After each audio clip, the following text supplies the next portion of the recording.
Hello everyone.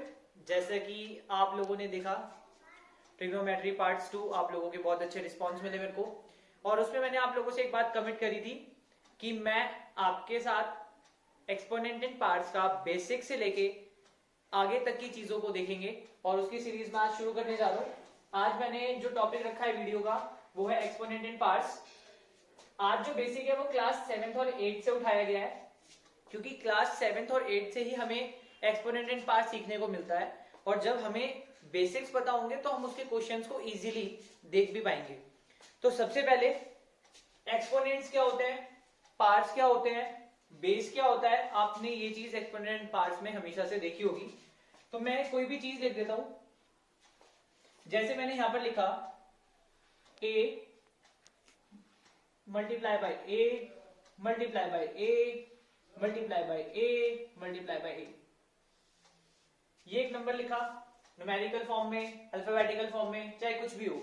ऐसे ही आप 2 multiply by 2, 2 multiply by 2, 2, आप इस तरीके से अल्फाबेटिकली भी न्यूमेरिकली भी किसी भी तरीके से लिख सकते हो। इसको आपने ये तो सीखा है कि हम इसको ऐसे लिख सकते हैं a की पावर 5, यानी कि जितने बार भी है ये उसको काउंट करके लिख दिया। ऐसे ही आप यहां पर भी लिख सकते हो 2 की पावर 5। पर ये है क्या, एक्सपोनेंट आया क्यों, जरूरत क्यों है, पावर्स की हमें जरूरत क्या है, पावर्स करती क्या है, इन सब के बारे में हमें समझना होगा।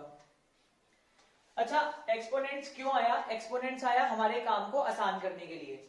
आज से पहले जब ये होता था a multiply by a multiply by a, तो आप बार बार मल्टीप्लाई करके लिखते रहते थे, तो आपके पास क्या होता था, जगह कम है और आप क्वेश्चन सॉल्व करना चाह रहे हो। जैसे कि मैं एक एग्जांपल लिखूं इस तरीके से कि 10 मल्टीप्लाई बाय 10 मल्टीप्लाई बाय 10, और ये ऐसे ऐसे ऐसे ऐसे ऐसे कम से कम 100 टाइम्स है। और जब ये 100 टाइम्स है तो आप इतनी बार तो उसको नोटबुक में लिख नहीं सकते। तो कॉन्सेप्ट आया एक्सपोनेंट एंड पावर। इसने क्या बोला, इसने बोला 10 है, कितनी बारी है 100 टाइम्स, तो लिखो 10 की पावर 100, बात खत्म। तो इसने क्या किया, इसने हमारे लिए काम को आसान किया, हमें ज्यादा लिखना ना पड़े, वो चीज आसान करी। अब ये क्या होता है, ये क्या होता है, इसको देख लेते हैं। इसको बोलते हैं हम पावर, इसी का दूसरा नाम है एक्सपोनेंट। यानी कि अगर हम बात करें तो ये जो 5 है ये हमारे लिए क्या है, पावर या फिर एक्सपोनेंट, और ये जो a है ये क्या है, ये है बेस। सेम चीज यहां पर, ये जो 2 है हमारे लिए ये क्या है, बेस, और ये जो 5 है ये क्या है, पावर या एक्सपोनेंट। इतना समझ में आने के बाद आप अगर आप ये पता कर पाते हो कि ये बेस है ये पावर है तो बहुत अच्छी बात है। इससे रिलेटेड कुछ लॉज होते हैं, एक्सपोनेंट से रिलेटेड कुछ लॉज होते हैं जिसको हम थोड़ा सा डील करेंगे, क्योंकि उसके बिना बेसिक्स अधूरे हैं। एक्सपोनेंट्स आ गए, आपको लिखना आ गया। जैसे एक क्वेश्चन आता है छोटा सा, आपको एक्सपोनेंशियल फॉर्म में लिखना है इस नंबर को 2 की पावर 2, 3 3 3, और ऐसे आ गया 5 5, और ऐसे आ गया 6। अब आपको इसको लिखना है एक्सपोनेंट की फॉर्म में लिखना है। कैसे लिखोगे एक्सपोनेंट्स की फॉर्म में, ध्यान से देखना। ये सब तो ऑलरेडी सिंप्लीफाइड है, ये 2 सिंप्लीफाइड है, 2b 3b 3b 3b 5b 5b, लेकिन क्या 6 सिंप्लीफाई है, नहीं है। और जब 6 सिंप्लीफाई नहीं है तो आप क्या करोगे, इसके फैक्टर्स निकालोगे, और फैक्टर्स क्या होते हैं 6 के, 2 और 3, एक 2 और एक 3, एक 2 यहां से बढ़ गया, एक 3 यहां से बढ़ गया, तो ये यहां पर ऊपर आ जाएगा। अब देखो 2 कितने हैं, 1 2 3, तो एक्सपोनेंट्स की फॉर्म में कैसे लिख सकते हो, 2 की पावर 3। 3 कितने हैं, 1 2 3 4, तो आप क्या लिख सकते हो, 3 की पावर 4। 5 कितने हैं, 2, तो ये हो गया 5 की पावर 2। लेकिन क्या आप 6 बचा, नहीं, क्योंकि 6 के तो हमने क्या कर लिए, फैक्टर कर लिए, और फैक्टर को हमने कहां मिला दिया, इसमें मिला दिया, और हमारा आंसर क्या आया, ये आया। अच्छा, अब इससे अगर आपको और सिंप्लीफाई करना है तो सिंप्लीफाई कैसे कर सकते हो, 2 की क्यूब। 2 की क्यूब का मतलब ये नहीं होता कि 2 मल्टीप्लाई बाय 3, बच्चे इसमें बहुत गलती करते हैं। 2 की मल्टीप्लाई बाय 3 ये नहीं होता, 2 बिल्कुल ठीक होता है, आपको 2 को 3 टाइम्स मल्टीप्लाई कराना होता है। ये भी गलत है कि आप पावर को बेस में लिख दो और उसको मल्टीप्लाई करा दो 3/2 से, ये भी गलत हो जाएगा। तो ठीक क्या है, जो बेस लिखा है बेस को लिखो और उतने टाइम्स, जितने टाइम्स पावर लिखी है उतने टाइम्स ही लिखो नीचे और मल्टीप्लाई करा दो। 2 मल्टीप्लाई बाय 2 मल्टीप्लाई बाय 2 इस तरीके से। 3 की पावर 4 है तो इसको क्या बोलेंगे, 3 multiply by 3 multiply by 3 multiply by 3। 5 के साथ क्या हो जाएगा, 5 मल्टीप्लाई बाय 5। जब मैंने इतना समझा दिया तो उसके साथ आपको एक चीज समझने की और जरूरत है। क्या जरूरत है, आपको पता होना चाहिए अगर कोई भी नंबर है a की पावर 2, अगर यहाँ पर 2 होता है तो आप इसको बोलते हो स्क्वायर। क्या बोलते हो, स्क्वायर। और ये चीज आपने कहां पढ़ी है, पेरीमीटर और एरिया में पढ़ी है। आप कोई भी एरिया निकालते हो वो आपको सेंटीमीटर स्क्वायर में मिलती है। क्यों, क्योंकि जब आप लेंथ को ब्रेड्थ के साथ मल्टीप्लाई कराते हो तो लेंथ और ब्रेड्थ तो मल्टीप्लाई हो जाती है, लेकिन सेंटीमीटर भी मल्टीप्लाई होता है, इसीलिए वो सेंटीमीटर स्क्वायर होता है। एग्जाम्पल के उसमें देख सकते हैं, मेरी लेंथ की वैल्यू है 4 और ब्रेड्थ की वैल्यू है 5 और यहाँ पर है मीटर, यहाँ पर भी है मीटर। अगर मेरे को एरिया निकालना है रेक्टेंगल का तो वो होता है L इंटू में बी। L की वैल्यू 4, B की वैल्यू 5, ये कितना हो गया 20।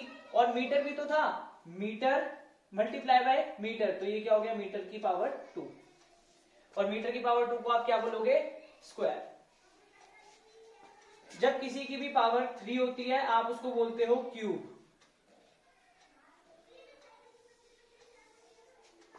किसी की पावर 2 वो स्क्वायर, किसी की पावर 3 वो क्यूब। उसके बाद फिर चीजें आप ऐसे बोलना शुरू कर देते हो, जैसे यहां पर लिखा है 3 की पावर 4 तो इसको बोलेंगे 3 रेज़ टू पावर 4 या 3 की पावर 4। ऐसे ही यहां लिखा है 2 की पावर 3 तो आप इसको 2 की पावर 3 भी बोल सकते हो और 2 की पावर 3 भी बोल सकते हो और 2 की क्यूब भी बोल सकते हो। ये कुछ बेसिक्स है। अब हम इसके एक्सपोनेंट्स, लॉज, ये सब देखेंगे क्या होता है। अभी आप लोगों को मैंने सिर्फ 2 चीजें बताई कि अगर कोई भी इस तरीके से नंबर लिखा है, न्यूमेरिकल लिखा है, अल्फाबेट लिखा है, तो उसमें जो एक कंसीडर है वो क्या है, बेस है, और ये जो 3 है ये क्या है, एक्सपोनेंट या फिर पावर। इतनी सी बात समझने के बाद हमें ना कुछ लॉज देखने पड़ेंगे, क्योंकि जब तक हम लॉ नहीं करेंगे तब तक हमें पता ही नहीं चलेगा एक्सपोनेंट काम कैसे करता है। मैंने एक छोटा सा क्वेश्चन कराया कि हम कैसे एक्सपोनेंशियल फॉर्म में किसी भी चीज को लिख सकते हैं। अब हम इस तरीके से बात को आगे बढ़ाएंगे। किस तरीके से, पहला लॉ एक्सपोनेंट का, बहुत इंपॉर्टेंट, सबसे ज्यादा पूछे जाने वाला लॉ यही है, आपको हर जगह दिखाई देगा। लॉ क्या है, मैं कोई भी नंबर लिख सकता हूं, नंबर लिखूंगा, प्रूव करके दिखाऊंगा और उसके बाद अपने लॉ को लिखूंगा। मेरा तरीका ये है, तो इस तरीके से काम करेंगे। क्या है जरा देख लेते हैं। मैंने कोई नंबर लिखा 2 की पावर 2, ज्यादा बड़ा नहीं लिखूंगा वरना हम लोगों के लिए दिक्कत हो जाएगी सॉल्व करने में। और लिखेंगे 2 की पावर 3, 2 की पावर 2 और 2 की पावर 3, इसको आप 2 का स्क्वायर और 2 की क्यूब भी बोल सकते हो। अगर मैं इसको सॉल्व करना चाहूं तो कैसे करेंगे, मेरी फर्स्ट वीडियो के बेस पे 2 मल्टीप्लाई बाय 2 ब्रैकेट में डाल लेते हैं, मल्टीप्लाई का साइन बीच में आएगा ही। 2 की पावर 3 का मतलब 2 मल्टीप्लाई 2, 2 2 जा क्या हो जाएगा 4 और 2 2 जा 4, 4 2 जा 8 हो जाएगा और 8 4 जा कितना हो जाएगा 32। तो ये आंसर आया। अगर हमें इसे एक्सपोनेंशियल फॉर्म में लिखना है 32 को तो कैसे लिख सकते हैं इसको एक्सपोनेंशियल फॉर्म में, जरा ध्यान से देखना। 32 एक्सपोनेंशियल फॉर्म में कुछ नया नहीं करना होता, सिर्फ फैक्टर्स निकालने होते हैं। मर्जी आपकी, आप ट्री मेथड से निकाल लो, नॉर्मल मेथड से निकाल लो, जैसे भी निकाल लो। मेरे को ट्री मेथड बड़ा पसंद है तो मैं ट्री मेथड से निकालता हूं। 32 को अगर मैं 2 से डिवाइड करूंगा तो क्या आ जाएगा 16। फिर अगर मैं 16 को 2 से डिवाइड करूंगा तो क्या आ जाएगा 8। उसके बाद मैं 8 को 2 से डिवाइड करूंगा तो क्या आ जाएगा 4।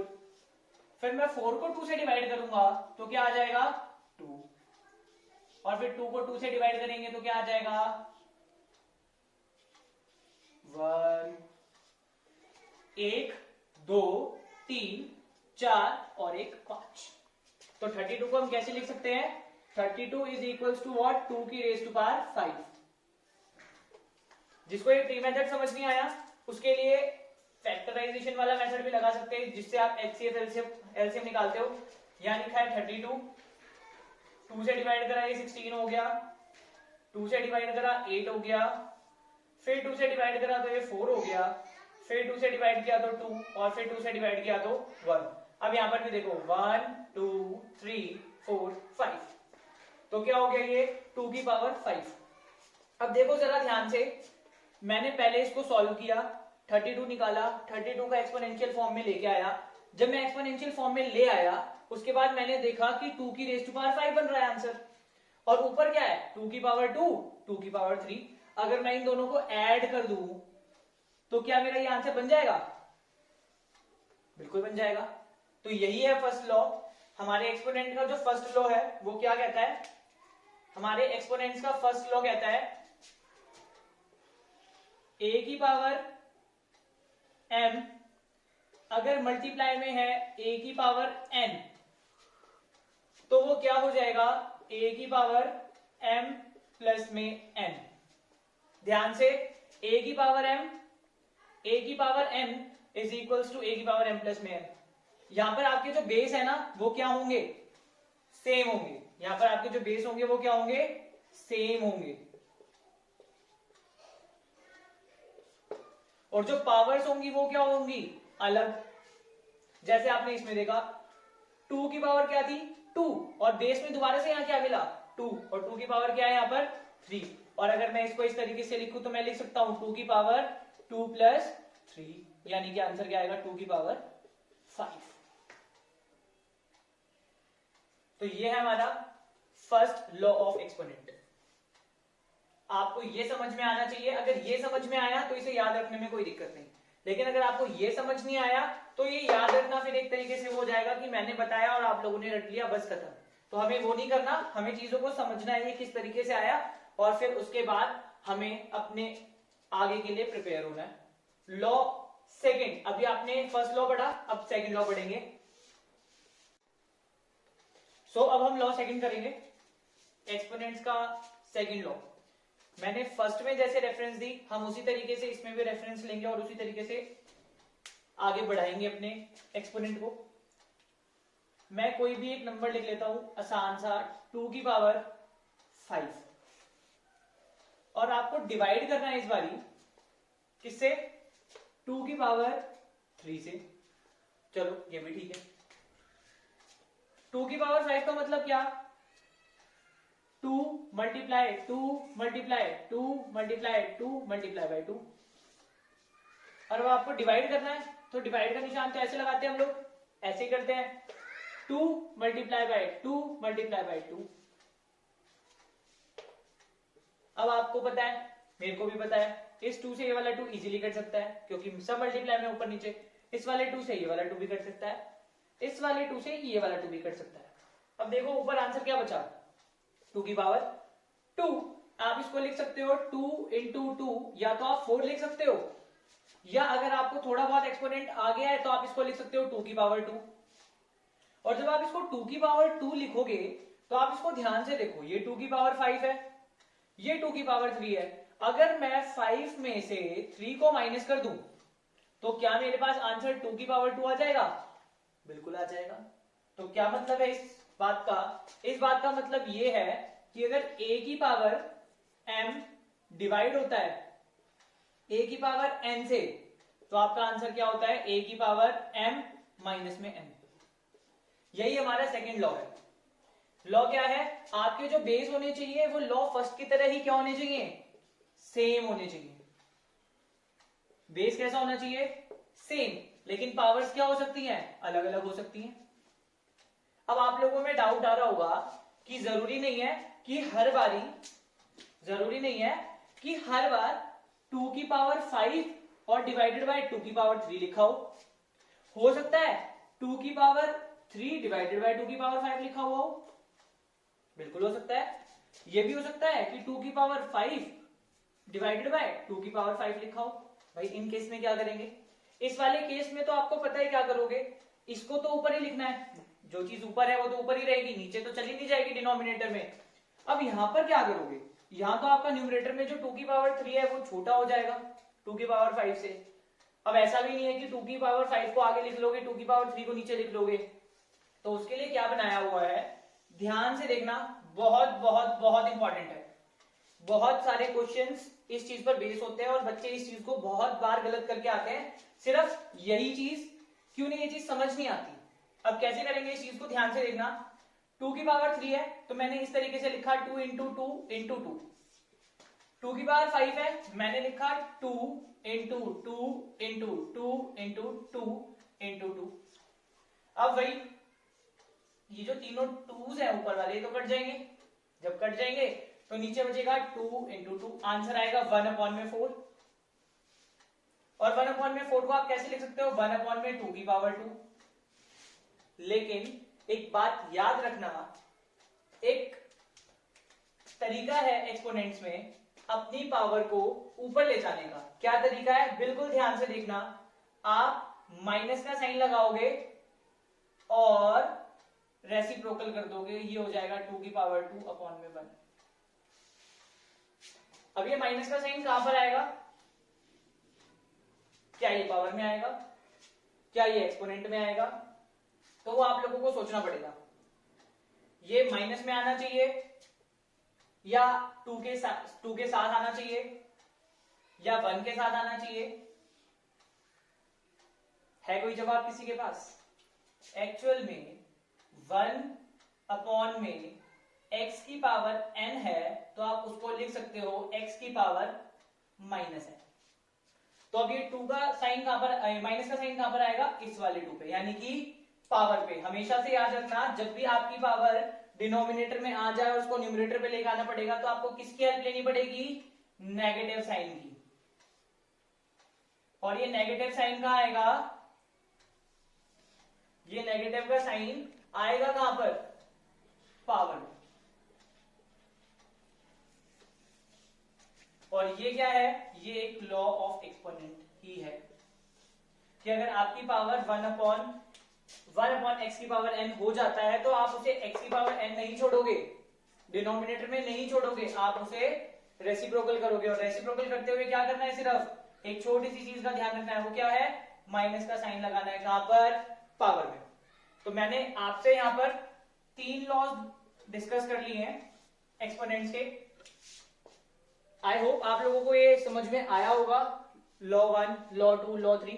किसी को कोई भी डाउट हो लॉ 1, लॉ 2 या लॉ 3 से, तो कमेंट सेक्शन में अपने डाउट शेयर कर सकते हैं, मैं उन्हें रिजॉल्व करूंगा जल्दी से जल्दी। और इसी का सेकंड पार्ट मैं बहुत जल्दी ही लेके आऊंगा, उसमें मैं आगे लॉज की बात करूंगा, लॉ 4, लॉ 5, बहुत सारे लॉज हैं। और फिर हम जैसे ही अपने लॉ कंप्लीट कर लेंगे उसके बाद हम क्वेश्चंस देखेंगे कि हमें कैसे इन क्वेश्चंस को करना होता है। आज के लिए टाटा बाय बाय, मिलते हैं नेक्स्ट वीडियो में।